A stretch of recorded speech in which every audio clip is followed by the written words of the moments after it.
الحمد للہ رب العالمین والصلاة والسلام علی اشرف الانبیاء والمرسلین وعلی آلہ واصحابہ اجمعین۔ قال اللہ تعالی وتبارک فی القرآن المجید والفرقان الحمید۔ بسم اللہ الرحمن الرحیم۔ والضحی واللیل اذا سجی۔ صدق اللہ مولانا العظیم وصدق رسولہ النبی الکریم الرؤوف الرحیم۔ اللہم نور قلوبنا بالقرآن وزین اخلاقنا بالقرآن وادخلنا الجنۃ بالقرآن ونجنا من النار بالقرآن۔ قال اللہ تعالی وتبارک فی شان حبیبہ مخبرا وآمرا ان اللہ وملائکتہ یصلون علی النبی یا ایہا الذین آمنوا صلوا علیہ وسلموا تسلیما۔ الصلاۃ والسلام علیک یا نبی الرحمہ وعلی آلک واصحابک یا رسول الملاحمہ۔ الصلاۃ والسلام علیک یا رسول اللہ وعلی آلک واصحابک یا محبوب رب العالمین۔ تمام حمد و ثناء، تعریف و توصیف اللہ جل مجدہ الکریم کی ذات بابرکات کے لیے، جو خالق کائنات بھی ہے اور مالک شاشہات بھی۔ اللہ جل وعلا کی حمد و ثناء کے بعد رسول رحمت، شفیع معظم، نبی محتشم، اللہ کے پیارے، امت کے سہارے، رب کے محبوب، دانائے غیوب، مالک رقاب امم، فخر عرب و عجم، والی کون و مکان، سیاہ لا مکان، سید انس و جاں، سرور لالا رخاں، نیر تاباں، سر نشین مہوشاں، ماہ خوباں، شہنشاہ حسینہ، تتمہ دوراں، سرخیل زہرہ جمالاں، جلوہ صبح ازل، نور ذات لم یزل، باعث تکوین عالم، فخر آدم و بنی آدم، نیر بطحا، رازدار ما اوہا، شاہد ما طغا، صاحب علم نشرہ، معصوم آمنہ احمد مجتبیٰ، حضرت محمد مصطفیٰ صلی اللہ علیہ وآلہ وسلم کے حضور ناز میں اپنی عقیدتوں، ارادتوں اور محبتوں کا خراج پیش کرنے کے بعد، عالی مرتبت محتشم سامعین، السلام علیکم ورحمۃ اللہ وبرکاتہ۔ ماہ نور ربیع الاول اپنی تمام توانائیوں کے ساتھ جلوہ گر ہوا جا رہا ہے، اور ہم حضور نبی رحمت صلی اللہ علیہ وآلہ وسلم کے شمائل پر کچھ باتیں آپ کے سامنے رکھنا چاہ رہے ہیں۔ اللہ تعالیٰ کلمات حق زبان پہ جاری فرمائے، اور حضور کے جمال جہاں آرا کی برکتوں سے ہماری روحوں میں نکھار پیدا فرمائے۔ علماء نے لکھا ہے کہ حضور کے حلیہ شریف کو بیان کرنے سے دلوں میں حضور کی محبت پیدا ہوتی ہے، اور سننے والوں کو، بیان کرنے والوں کو حضور کا پیار ملتا ہے، حضور کی محبت ملتی ہے، اور اس کی برکت سے حضور کے دیدار کی دولت بیدار بھی نصیب ہو جاتی ہے۔ ہماری آرزو ہے کہ ہم آقا و مولا حضور ختم المرتبت صلی اللہ علیہ وآلہ وسلم کے شمائل کا درس سنیں، بیان کریں، ہماری بھی قسمت جاگے، زندگی میں وہ شب بھی آئے کہ آنکھیں بند ہوں اور مقدر جاگ اٹھے، اور میں سو جاؤں یا مصطفیٰ کہتے کہتے، کھلے آنکھ صلی اللہ کہتے کہتے۔ باقی جہاں تک حضور کے شمائل کو بیان کرنے کا حق ہے، وہ کوئی بھی نہیں کر سکتا۔ ہم تو 14 صدیوں کے فاصلے پہ ہیں۔ جن لوگوں نے حضور کو دیکھا، وہ بھی حضور علیہ السلام کا حلیہ بیان کرنے سے اپنے آپ کو قاصر سمجھتے ہیں۔ فرماتے ہیں ہمارے میں طاقت نہیں کہ ہم حضور کا حلیہ بیان فرمائیں۔ چند اصحاب نے حضور کا حلیہ بیان کیا، بلکہ صحابہ ایک دوسرے سے پوچھتے تھے حضور کیسے تھے؟ میاں تم نے نہیں دیکھا؟ کہا دیکھ کر بھی نہیں دیکھا۔ ہمت ہی نہیں تھی کہ حضور کے جمال جہاں آرا کو آنکھ بھر کے دیکھ سکے۔ جن لوگوں نے حضور کا حلیہ بیان کیا ہے یہ وہ لوگ ہیں جنہوں نے یا تو حضور کو بچپن میں دیکھا ہے یا بہت قریب رہے ہیں اور حضور کو سوئے ہوئے دیکھا ہے، تو وہ حضور کا حلیہ بیان فرماتے ہیں۔ حضرت حسان بن ثابت رضی اللہ تعالی عنہ حضور کا حلیہ بیان فرماتے ہیں، کہتے ہیں کہ میں جو حضور کے شمائل کو تمہارے سامنے رکھتا ہوں تو اس کی وجہ یہ ہے کہ مجھے حضور کو دیکھنے کا ایک طریقہ آ گیا تھا، اور وہ یہ کہ فلما نظرت الی انوارہ فودعت کفی علی عینی خوفا من ذہاب بصری، تو میں اپنی آنکھوں پہ انگلیاں رکھ کے انگلیوں کی اوٹ سے حضور کے چہرے کو دیکھتا تھا کہ حضور کے جلووں کی چمک سے میری آنکھوں کی بینائی نہ جاتی رہے۔ یہ کون کہہ رہے ہیں؟ حضرت حسان بن ثابت رضی اللہ تعالی عنہ۔ اور آپ سارے اچھی طرح جانتے ہیں کہ حضرت حسان بن ثابت شاعر ہیں، اور شاعر حسن دیکھنے میں بڑا دلیر ہوتا ہے، اور وہ جو شاعر ہے اور حسن دیکھنے میں دلیر ہے وہ بھی آنکھوں پہ انگلیاں رکھ کے دیکھ رہا ہے، اور ابھی یہ حسن ظاہر نہیں ہوا۔ امام قرطبی علیہ رحمہ لکھتے ہیں کہ حضور نبی رحمت صلی اللہ علیہ وآلہ وسلم کا حسن ظاہر نہیں ہوا تھا، اور اگر جمال رسول صلی اللہ علیہ وآلہ وسلم کا ظہور ہو جاتا تو کوئی دیکھنے کی تاب ہی نہ رکھتا۔ حضور کے جمال جہاں آرا پر 70,000 بشریت کے پردے رکھے گئے، لیکن اس چھپے ہوئے حسن کو بھی دیکھنے کی تاب نہیں ہے، اور اگر یہ حسن بے نقاب ہوتا تو کیا ہوتا؟ یہی بہتر ہے کہ وہ پردے میں روح پوش رہے، وہ اگر پردہ اٹھا دے تو کسے ہوش رہے۔ حضرت شاہ ولی اللہ محدث دہلوی علیہ رحمہ نے اپنے والد حضرت شاہ عبد الرحیم محدث دہلوی علیہ رحمہ سے روایت کیا ہے کہ میرے والد شاہ عبد الرحیم خواب میں حضور کی زیارت کی، اور یہ بات آپ اچھی طرح جانتے ہیں کہ جس نے حضور کو خواب میں دیکھا اس نے حضور کو ہی دیکھا۔ شیطان خواب میں آ کر بھی حضور کی مثل ہونے کا دعویٰ نہیں کر سکتا۔ تو خواب میں حضور کو دیکھا اور عرض کی یا رسول اللہ صلی اللہ علیہ وسلم، آپ نے فرمایا ہے انا املہ و اخی یوسف اسبہ، میں نمکین حسن والا ہوں اور میرا بھائی یوسف میٹھے حسن والا تھا۔ وہاں تو زنان مصر کی انگلیاں کٹ گئیں، اور یہاں ایسا کوئی واقعہ پیش نہیں آیا، جبکہ حسن ملی حسن صبی کی نسبت زیادہ پرکشش ہوتا ہے، تو وہاں انگلیاں کٹ گئیں اور یہاں ایسا کوئی واقعہ پیش نہیں آیا، تو اس کی کیا وجہ ہے؟ تو حضور نے جو خواب میں جواب دیا وہ حضرت شاہ عبد الرحیم نے بیان فرمایا، اور شاہ ولی اللہ محدث دہلوی علیہ رحمہ نے در سمین میں اس کو لکھا۔ آقا کریم نے فرمایا جمالی مستور عن اعین الناس غیرۃ من اللہ، اے عبد الرحیم، اللہ نے غیرت محبت کی وجہ سے میرے حسن کو لوگوں کی نظروں سے چھپا کے رکھا ہے۔ کوئی محب نہیں چاہتا کہ میرا محبوب کوئی دیکھے۔ قتیل شفائی نے کہا تھا نا، اس حد تلک بڑھ گئی ہے بے اعتمادی کہ تجھ کو تجھ سے بھی چھپانا چاہتا ہوں۔ وہ کہتا ہے میری تو آرزو یہ ہے کہ تو آئینہ بھی نہ دیکھے۔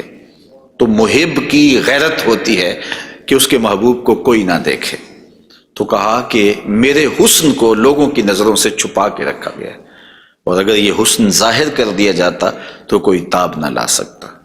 تو یہ چھپے ہوئے حسن کا عالم ہے کہ دیکھنے والوں کو پھر بھی انگلیاں رکھ کے دیکھنا پڑتا ہے، اور اگر یہ بے نقاب ہوتا تو پھر کون تاب لا سکتا؟ مولانا حسن رضا اعلی حضرت کے برادر محترم فرماتے ہیں وہ اگر جلوہ کریں کون تماشائی ہو۔ تو یہ وہ حسن ہے کہ جو تمام کا تمام ظاہر نہیں کیا گیا اور لوگوں کی نگاہوں سے پوشیدہ رکھا گیا، لیکن وہ بشریت کے پردوں کی اوٹ سے چھن چھن کے بھی اس قدر تابہ ہے کہ پوری کائنات کے اندر رنگ اسی حسن کے جھلکتے دکھائی دیتے ہیں، اور ہر طرف اسی کے انوار پھیلے ہوئے نظر آتے ہیں۔ تو حضور کے حسن کا بیان، حضور کے حسن کا ذکر اگرچہ انسانی استطاعت میں نہیں ہے اور اس کے بس میں نہیں ہے، لیکن اس کے باوجود صحابہ کے دور سے لے کر آج تک لوگوں کا یہ محبوب موضوع رہا ہے کہ وہ حضور علیہ السلام کے حسن کا ذکر کر کے اپنے قلب کی تسکین کا ساماں کرتے ہیں۔ علماء نے یہ بھی لکھا ہے کہ جو شخص حضور کے حسن کو بیان کرے لوگوں کے دلوں میں اس کے لیے پیار پیدا ہو جاتا ہے۔ آج ہر شخص چاہتا ہے کہ میں ہر دل عزیز ہو جاؤں، تو یہ سادہ سا نسخہ ہے کہ کائنات میں حضور کے حسن کے تذکرے کیا کرو، دنیا تم سے پیار کرنے لگ جائے گی۔ تم محبوب الخلائق بن جاؤ گے اگر تم اس محبوب دو عالم کے حسن کو لوگوں کی نظروں کے سامنے بیان کرو گے۔ انشاءاللہ حضور کے مختلف اعضاء کے حسن کا ذکر ترتیب وار کیا جائے گا، اور اہل محبت نے اور اصحاب رسول نے اس پر کیا محبتوں کے پھول پیش کیے ہیں۔ یقیناً آپ کے قلوب کو فرحت بھی ہوگی، قرار بھی ملے گا، اور آقا کریم کے حسن دل پذیر اور حسن جاں فضا کی مستیوں میں آپ کھو بھی جائیں گے۔ حضرت جابر بن سمرہ رضی اللہ تعالی عنہ فرماتے ہیں کہ لیلۃ الادحیان تھی، 14ویں رات کا چاند تھا، اور حضور یمنی چادر اوڑے ہوئے استراحت فرما رہے تھے، اور میں کبھی آسمان کو دیکھتا تھا، کبھی حضور کے جمال جہاں آرا کو دیکھتا تھا، اور یہ سوچتا تھا کہ میں فیصلہ کروں کہ آسمان کا چاند سونا ہے یا مدینے کا چاند سونا ہے۔ تو حضرت جابر بن سمرہ رضی اللہ تعالیٰ عنہ فرماتے ہیں پھر میں نے فیصلہ کیا فائزہ ہوا احسن عندی من القمر، میں نے کہا آسمان کا چاند نہیں مدینے کا چاند سونا ہے، چونکہ چاند کی چمک بھی حضور کے در کی خیرات ہے۔ چاند کو، سورج کو، شمس و قمر کو جو روشنیاں دی گئی ہیں وہ حضور کے صدقے سے دی گئی ہیں۔ تو کائنات میں جہاں بھی اجالا ہے، جہاں بھی روشنیاں ہیں، جہاں بھی نور ہے، وہ نور حضور علیہ السلام کا ہی ظہور ہے، اور حضور کا نور ہے کہ جو کسی سے مستعار نہیں لیا ہوا، وہ حضور کا اپنا نور ہے، اپنا حسن ہے۔ علامہ بوصیری علیہ رحمہ نے کتنی خوبصورت بات کہی، منزہ عن شریک فی محاسنہ فجوہر الحسن فیہ غیر منقسم، کہ حضور اپنے محاسن میں، اپنے کمالات میں کسی شریک سے منزہ ہیں، اور آپ کا جوہر حسن جو ہے وہ غیر منقسم ہے۔ تو حضور کا حسن کسی سے مستعار نہیں لیا ہوا، بلکہ پوری کائنات کو جو حسن ملا ہے وہ حضور کی دہلیز کی عطا ہے، حضور کی چوکھٹ کی خیرات ہے۔ تو زمانہ چمک رہا ہے تو حضور کے انوار سے، اور بریلی سے آج بھی آواز آ رہی ہے، چمک تجھ سے پاتے ہیں سب پانے والے، میرا دل بھی چمکا دے چمکانے والے۔ تو ساری روشنیاں اسی دہلیز سے پھوٹتی ہیں، اسی در سے پھوٹتی ہیں، سارے اجالے اسی چوکھٹ سے نکلتے ہیں۔ اللہ نے اپنے محبوب علیہ السلام کو جو حسن دیا، جو جمال دیا، حضرت برا بن عازب رضی اللہ تعالیٰ عنہ بیان فرماتے ہیں، امام بخاری و مسلم نے اس کو روایت کیا ہے، کان رسول اللہ صلی اللہ علیہ وسلم احسن الناس وجہا، کائنات میں جتنا سونا چہرہ میرے حضور کا تھا کسی کا تھا ہی نہیں، سب سے زیادہ سونا اور خوبصورت چہرہ اللہ نے اپنے محبوب کو عطا کیا ہے۔ اور حضرت ابو ہریرہ رضی اللہ تعالی عنہ سے معروف روایت ہے جس کو امام ترمذی نے اور باقی محدثین نے روایت کیا ہے، حضور فرماتے ہیں حضرت ابو ہریرہ، ما رأیت شیئا احسن من رسول اللہ صلی اللہ علیہ وسلم، میں نے حضور سے سونا کوئی دیکھا ہی نہیں۔ اور حضرت حسان بن ثابت کہتے ہیں کہ آج تک کسی ماں نے ایسا سونا جنم ہی نہیں دیا، سونا دیکھتے کیسے، کسی ماں نے ایسا جنم ہی نہیں دیا۔ حضرت ابو ہریرہ نے ایک موقع پہ فرمایا کہ کل قمر لیلۃ البدر لم ارا قبلہ ولا بعدہ مثلہ، کیا پوچھتے ہو 14ویں رات کا چمکتا ہوا چاند تھے میرے حضور؟ پھر کہتے ہیں نہیں حضور جیسا نہ پہلے دیکھا ہے نہ بعد میں دیکھا۔ تو حضرت حسان بن ثابت فرماتے دیکھتے کیسے، کسی ماں نے جنم دیا ہوتا تو دیکھتے۔ خدا نے وہ سچا ہی پن چھڑیا جدے وچ محمد نو ٹالیا سی، حسینہ جمیلہ دا منہ موڑ دیتا، محمد بنا کے قلم توڑ دیتا۔ اللہ تعالیٰ نے ایسا پیکر تراشا ہے، ایسی صورت بنائی ہے کہ جس کی مثل کائنات کے اندر نہ کوئی دوسری صورت ہے۔ اور میرے محبوب کے جمال جیسا نہ کوئی دوسرا جمال ہے۔ تو وہ حسن، وہ جمال، وہ کمال اور وہ شانیں اور وہ مراتب رفیع عطا کیے گئے جو انہی کا مقسوم ہے۔ حضور کا پورا جسم انور اور حضور کا وجود مسعود برکتوں سے مالا مال تھا اور حسن اور جمال کا آئینہ دار تھا۔ لا یجلس الذباب علی جسدہ، ساری زندگی حضور کے بدن پہ کبھی مکھی نہیں بیٹھی۔ آقا کریم علیہ الصلوۃ والسلام کے بدن پہ کبھی میل نہیں آیا، حضور کی آنکھوں کے اندر کبھی میل نہیں آیا، حضور کو ساری زندگی بلغم نہیں آئی۔ آقا کریم کی مبارک بغلیں بے بال تھیں اور بالکل باقی جلد کی طرح سفید تھیں۔ حضور علیہ السلام کا لعاب شہد سے زیادہ میٹھا تھا اور کستوری سے زیادہ خوشبودار تھا۔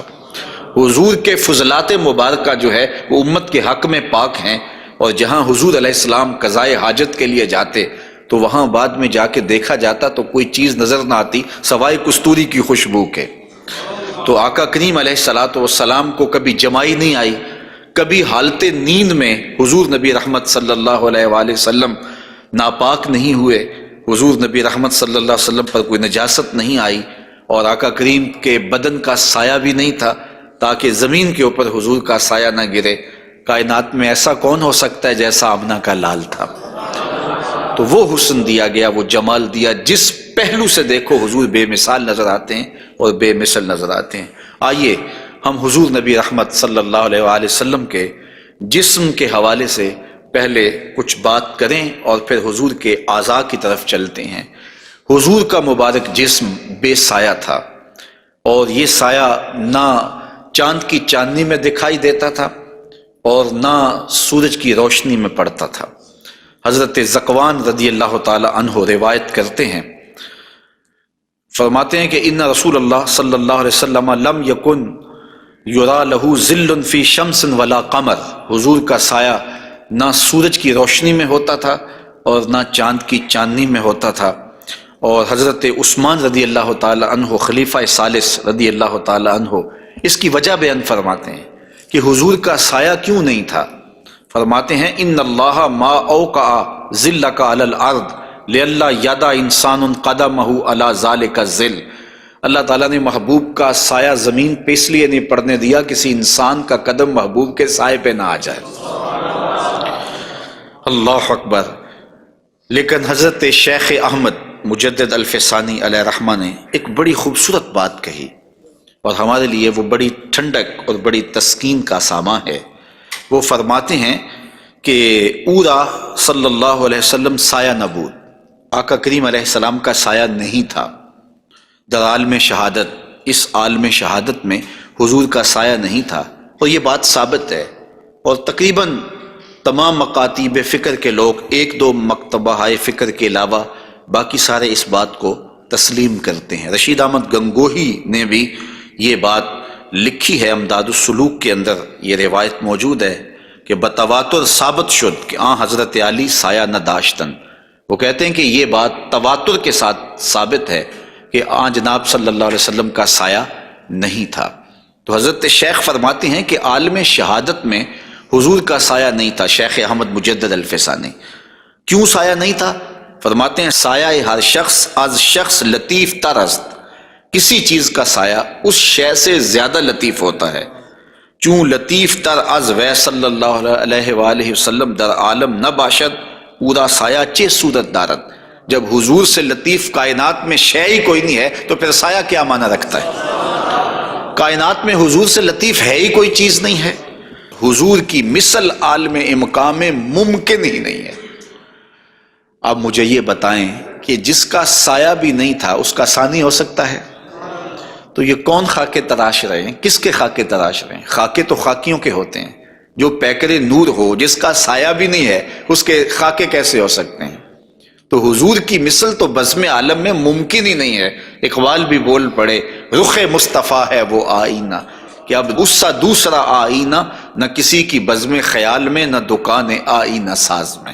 ممکن ہی نہیں ہے۔ خدا نے وہ سچائی پان چھڑیا جدے وچ محمد نو ڈالیا سے۔ تو آقا کریم علیہ الصلوۃ والسلام کا سایہ نہیں بنایا، اور کائنات کے اندر وہ بے مثل بھی ہیں، وہ بے مثال بھی ہیں۔ تو یارو جس کا سایہ بھی نہیں ہے اس کا ثانی کیسے ہو سکتا ہے؟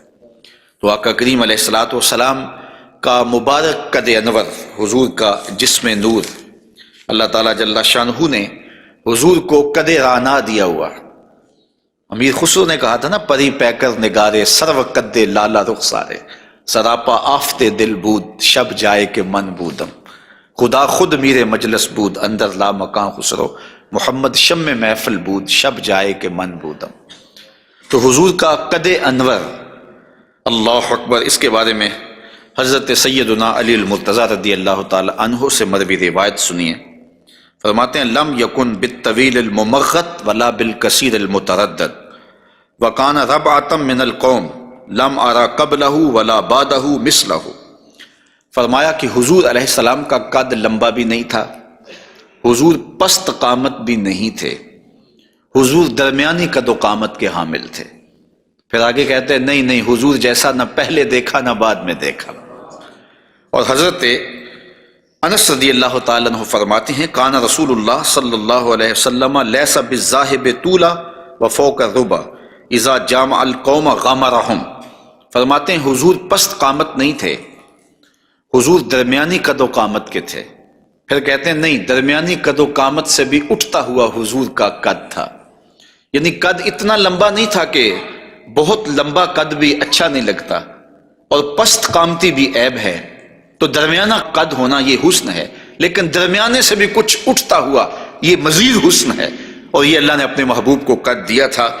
لیکن اس کے ساتھ یہ شان تھی کہ لمبے لمبے قد والے لوگ موجود ہوتے اور حضور بھی ان میں موجود ہوتے۔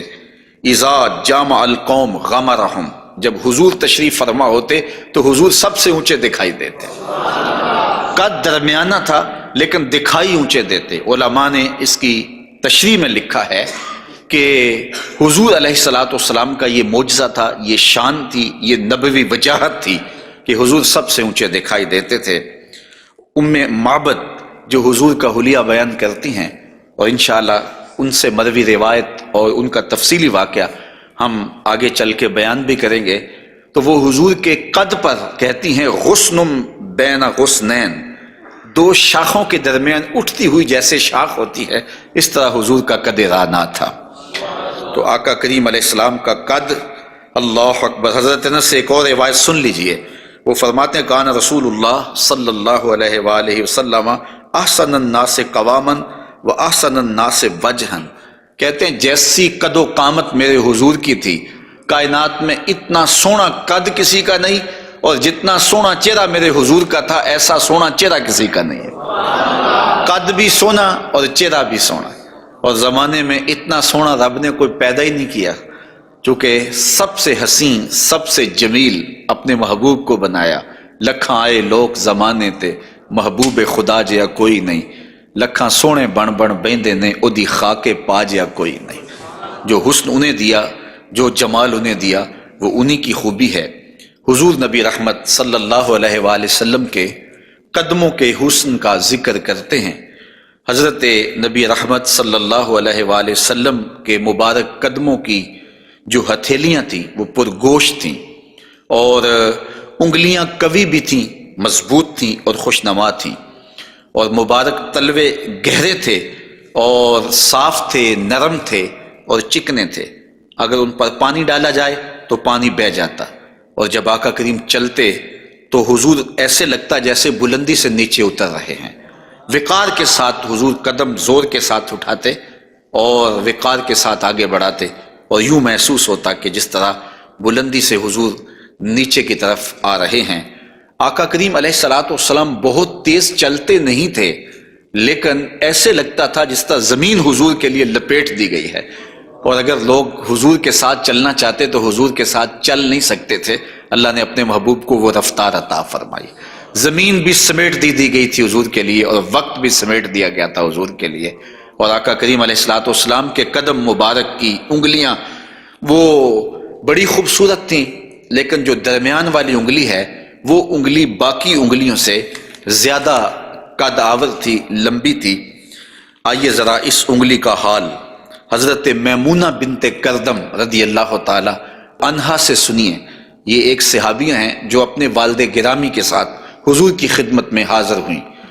تو ان کے والد گرامی نے حضور سے کوئی بات پوچھی، اور آقا کریم اس وقت ناقہ کے اوپر، اونٹنی کے اوپر سوار تھے، تو ان کا جی چاہا کہ میں حضور کا دیدار کروں، لیکن حضور کے چہرے کی وجاہت نے ان کو حضور علیہ الصلاۃ والسلام کے چہرے کی جانب آنکھ بھر کے دیکھنے نہ دیا، تو کہا اب آئی ہوں تو حضور کے مبارک پاؤں کو دیکھنے لگی۔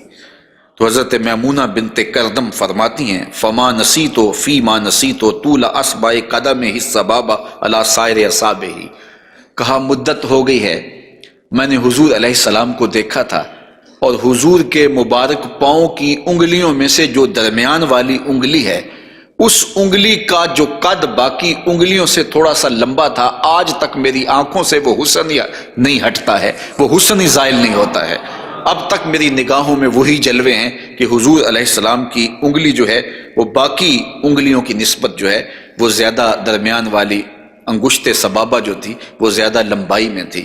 تو حضرت میمونہ بنت کردم ابھی تک اس انگلی کے حسن میں کھوئی ہوئی ہیں۔ مجھے بتاؤ جس کی انگلی، پاؤں کی انگلی اتنی حسین ہے، اس کی آنکھیں کتنی حسین ہوں گے۔ وہ کیا کسی نے کہا نا کہ قدموں میں جبیں کو رہنے دو، چہرے کا تصور مشکل ہے، قدموں پہ جبیں کو رہنے دو، چہرے کا تصور مشکل ہے، جب چاند سے بڑھ کر ایڑی ہے رخسار کا عالم کیا ہوگا۔ یہ تو انگلی کا حسن ہے کہ میمونہ بنت کردم ساری زندگی یہی احساسہ ہے، لوگوں کو بتاتی ہیں کہ لوگوں میں نے حضور کی انگلی دیکھی ہوئی ہے۔ تو جس نے حضور کے قدم انور کی انگلی کی زیارت کی ہے وہ تو ناز کرے، اور پھر اس عائشہ صدیقہ محبوب کائنات کی قسمت پہ ناز نہ کریں جن کی آغوش میں حضور کا سر انور ہوتا تھا۔ تو حضرت میمونہ بنت کردم رضی اللہ تعالی عنہا فرماتی ہیں کہ میں ابھی تک اس انگلی کے جمال کو بھول نہیں پائی۔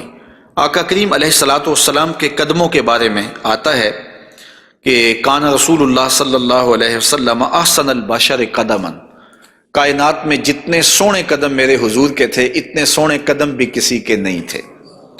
حضرت انس اور حضرت ابو ہریرہ اور ہند بن ابی حالہ رضی اللہ تعالیٰ عنہ حضور کے قدموں کے بارے میں شسن القدمین، اور حضرت امام ترمذی نے مسیح القدمین کے لفظ بولے ہیں کہ نرم آپ کے قدم تھے، اور آپ کے قدم جو ہے وہ چمکدار تھے، روشن تھے، آپ کے قدم پرگوشت تھے، اور آپ کے مبارک پاؤں خوبصورت تھے۔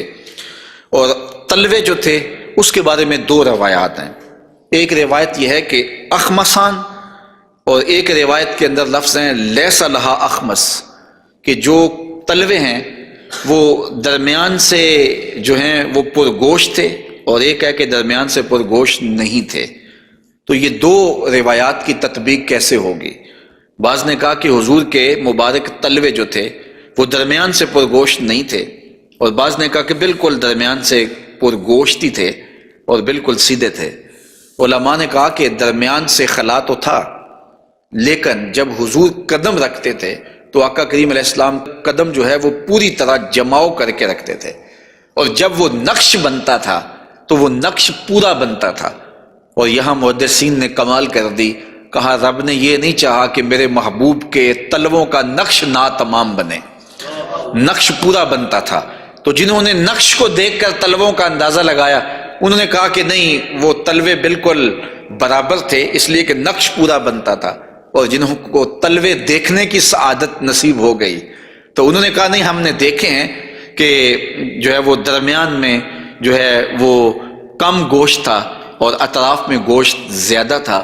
تو صحابہ نے حضور کے تلووں کے بارے میں یہ رائے بیان فرمائی ہے۔ حضرت ابو ہریرہ رضی اللہ تعالی عنہ فرماتے ہیں انہ صلی اللہ علیہ وسلم کان اذا مشى علی الصخر غاصت قدماہ فیہ، جب کبھی آپ ننگے پاؤں چلتے کسی پتھر کے اوپر، کسی چٹان کے اوپر، تو وہ چٹان اور پتھر حضور کے لیے نرم ہو جاتے، اور آقا کریم علیہ السلام کے مبارک قدم جو ہے اس پتھر کے اندر جو ہے وہ دنس جاتے اور نشان بن جاتے۔ جس طرح مقام ابراہیم پہ آپ دیکھ سکتے ہیں کہ حضرت اسماعیل علیہ السلام کے قدموں کے نشانات اس پتھر نے محفوظ کر لیے، تو یہ پتھر جن پتھروں پہ حضور چلتے تھے وہ اپنی چھاتی پہ حضور کے تلووں کے نشان محفوظ کر لیتے تھے۔ سلطان قاتبائی نے باقاعدہ ایک ایسا پتھر جس پر حضور کے قدموں کے نشانات موجود تھے وہ 20,000 دینار میں اس زمانے میں خریدا، اور خرید کے ساری زندگی اپنے پاس رکھا، اور مرنے سے قبل وصیت کی کہ جب میں مر جاؤں تو یہ پتھر میری قبر کے سرہانے لگانا۔ علامہ خفاجی علیہ رحمہ نسیم الریاض میں لکھتے ہیں کہ وہ پتھر آج بھی ان کی قبر کے سرہانے پہ لگا ہوا ہے، اور لوگ اس کو اپنے لیے اعزاز سمجھتے تھے، اور یہ وہ قدم ہیں کہ جہاں آتے اس جگہ کی قسمت جاگ پڑتی۔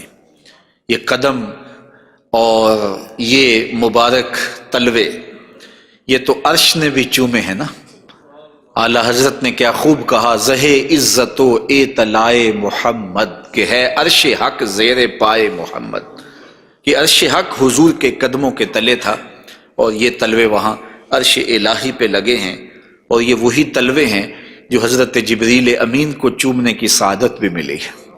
جب معراج کی شب حاضر ہوئے تو محبوب استراحت کر رہے تھے، تو جبریل عرض گزار ہوئے کہ محبوب تیرا نبی تو سویا ہے، تو آواز آئی یا جبریلو قبل قدمہ ہے، میرے محبوب کے قدم چوم لے۔ تو جبریل امین نے حضور کے قدم چوم لیے، تو پھر کیا لطف آیا ہوگا۔ کسی نے تصور میں جبریل سے پوچھا کہ حضور کے قدم چومے تھے، تلیاں چومی تھیں، تو بتا کیا کیف ملا؟ تو اس نے زبان حال سے کہا، نہ جنت کی کلیوں میں دیکھا مزہ جو محمد کی تلیوں میں دیکھا۔ حضور علیہ السلام کے مبارک قدم جہاں پڑتے وہاں رحمتیں اور برکتیں ہی نازل ہوتی۔ ذی المجاز کی منڈی میں اپنے چچا کے ساتھ حضرت علی المرتضیٰ رضی اللہ تعالیٰ عنہ کے والد جناب ابو طالب کے ساتھ حضور جا رہے تھے۔ انہوں نے کہا کہ مجھے تو بڑی سخت پیاس لگی ہے، تو آقا کریم علیہ الصلوۃ والسلام نے سواری سے اتر کے زمین پر زور سے اپنا پاؤں مارا، تو جب آپ نے پاؤں مارا تو چشمہ پھوٹ پڑا، اور اپنے چچا سے کہا کہ یہاں پانی پی لیجیے گا۔ اور حضور علیہ الصلوۃ والسلام کی مبارک ایڑیاں جو ہیں ان کے بارے میں ہے کہ وہ کم گوشت تھیں، ان پر زیادہ گوشت نہیں تھا، اور آقا کریم علیہ الصلوۃ والسلام اس ایڑی کو بھی جہاں لگاتے وہاں حالات رحمتوں بھرے ہو جاتے۔ حضرت جابر رضی اللہ تعالی عنہ کا اونٹ تھا، ایک سفر میں وہ حضور کے ساتھ تھے کہ وہ تھک گیا اور اس سے چلا نہیں جاتا۔ حضور کی سواری گزری تو انہوں نے عرض کی، یا رسول اللہ صلی اللہ علیہ وسلم، یہ میرا اونٹ ہے اور تھک گیا ہے، اور میں قافلے کے ساتھ کیسے سفر کر سکتا ہوں؟ تو آقا کریم علیہ السلام نے اپنی ایڑی سے اس کو ٹھوکر لگائی، فناشطا حتی کانا لا یملک زمامہ، وہ اتنا تیز ہوا کہ پھر اس کی باگ سنبھالی نہیں جاتی تھی۔ کچھ عرصے کے بعد حضور حضرت جابر سے پھر ملے، اور حضور نے پوچھا کہ وہ تمہارے اونٹ کا کیا بنا؟ تو انہوں نے کہا بخیرن قد اصابت ہو برکتوں کا، حضور آپ کی برکت کی وجہ سے اب خیر ہی ہو گئی ہے۔ تو وہ تو اب سنبھالا نہیں جاتا ہے اور اتنا سری و رفتار ہو گیا ہے۔ اور یہ بات آپ کبھی بھی بھول نہیں سکتے ہیں کہ حضور احد پہ تشریف لے گئے تھے، تو وہ حضور کے آنے کی خوشی میں جھوم اٹھا تھا، تو حضور نے ایڑی ہی ماری تھی، زور کے ساتھ ایڑی لگاتے ہوئے حضور نے کہا فَضَرَبَهُ بِرِجْلِهِ فَقَالَ اُثْبُتْ، حضور نے کہا کہ اے احد رک جا، تو جھوم رہا ہے جانتا نہیں، فَإِنَّمَا عَلَيْكَ نَبِيٌّ وَصِدِّيقٌ وَشَهِيدَانِ، تیرے اوپر ایک اللہ کا نبی ہے، ایک صدیق ہے اور 2 شہید ہیں۔ اور پھر فوراً اس کا زلزلہ تھم گیا۔ اعلیٰ حضرت بولے، ایک ٹھوکر سے احد کا زلزلہ جاتا رہا، رکھتی ہیں کتنا وقار اللہ اکبر ایڑیاں۔ تو یہ حضور علیہ الصلوۃ والسلام کے مبارک قدم تھے کہ جن کی برکات زمانے کو نصیب ہوئی، اور یہ وہ قدم تھے جنہیں چوم لینا صحابہ اپنے لیے سعادت سمجھتے تھے۔ حضرت ذرا وفد عبد القیس میں آئے تو پھر انہوں نے حضور کی خدمت میں عرض کی کہ ہم آپ کے قدم اور آپ کے ہاتھ چومنا چاہتے ہیں، اور وہ آگے بڑھے۔ وہ خود فرماتے ہیں فَنُقُبِّلُ یَدَ رسول اللہ صلی اللہ علیہ وسلم وَرِجْلَهُ، ہم نے حضور علیہ الصلوۃ والسلام کے ہاتھ بھی چومے، ہم نے حضور کے پاؤں بھی چومے۔ حضرت صہیب رضی اللہ تعالی عنہ فرماتے ہیں کہ رأیت علیٰ یقبل ید العباس ورجلہ، میں نے دیکھا کہ حضرت علی اپنے چچا عباس کے ہاتھ بھی چومتے تھے اور پاؤں بھی چومتے تھے، اور یہ کیوں چومتے تھے؟ اس کی وجہ ایک دیگر حدیث میں حضرت ثابت رضی اللہ تعالی عنہ حضرت انس کے پاس آئے اور انہوں نے آ کے حضرت انس سے پوچھا کیا تم نے اس ہاتھ کو حضور کے ہاتھ سے مس کیا ہوا ہے؟ تو حضرت انس نے کہا کیوں نہیں، یہ سعادت مجھے ملی ہے کہ ان ہاتھوں نے حضور کے وجود کے بوسے لیے ہیں اور حضور کے وجود کو چھوا ہے۔ فقبلہا، تو حضرت ثابت نے حضرت انس کا ہاتھ چومنا شروع کر دیا کہ یہ وہ ہاتھ ہیں جنہوں نے حضور کو چوما ہوا ہے، جنہوں نے حضور کو چھوا ہوا ہے، جنہوں نے حضور کے بدن رحمت سے مس کیا ہوا ہے۔ تو حضرت علی المرتضیٰ حضرت عباس کے ہاتھ چومتے تھے، تو آقا کریم علیہ الصلوۃ والسلام کے قدم بھی، حضور کے ہاتھ بھی صحابہ عقیدت سے چوم لیا کرتے تھے، اور یہ واقعات کبھی ہوتے تھے اور عقیدت کا یہ رنگ صحابہ کے ہاں پایا جاتا تھا۔ حضور نبی رحمت صلی اللہ علیہ وآلہ وسلم وہ قدم جو برکتوں کے لیے، رحمتوں کے لیے اگر کسی اونٹ پہ لگتے ہیں تو وہ تیز ہو جاتا ہے، اور اگر زمین پہ مارتے ہیں تو چشمہ پھوٹ پڑتا ہے، اور اگر پہاڑ پہ لگاتے ہیں تو اس کا زلزلہ رک جاتا ہے۔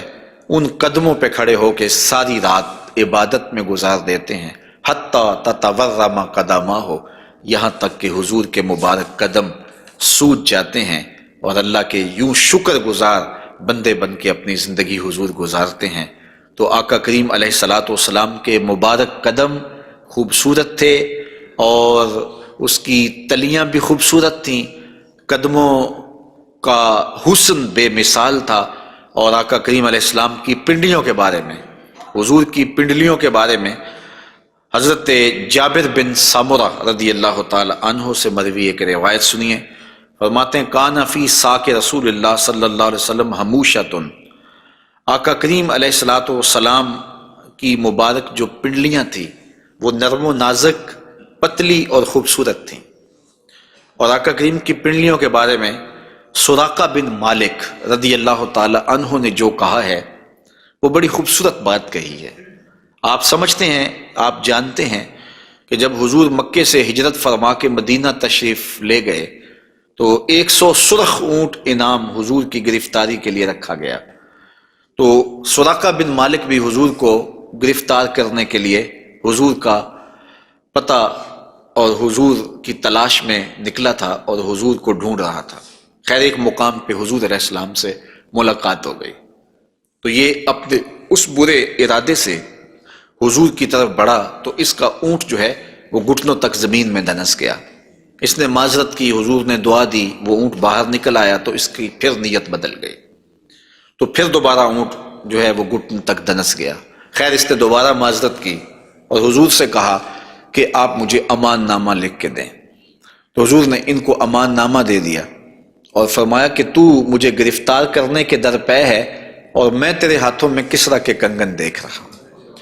تو یہ واپس پلٹ آئے، تو انہوں نے اس وقت حضور علیہ السلام کو دیکھا، تو یہ حضور کے حسن کا اور حضور کی پنڈلیوں کا ذکر کرتے ہیں، کیونکہ حضور سواری پہ تھے اور حضور کی پنڈلیاں انہیں دکھائی دی۔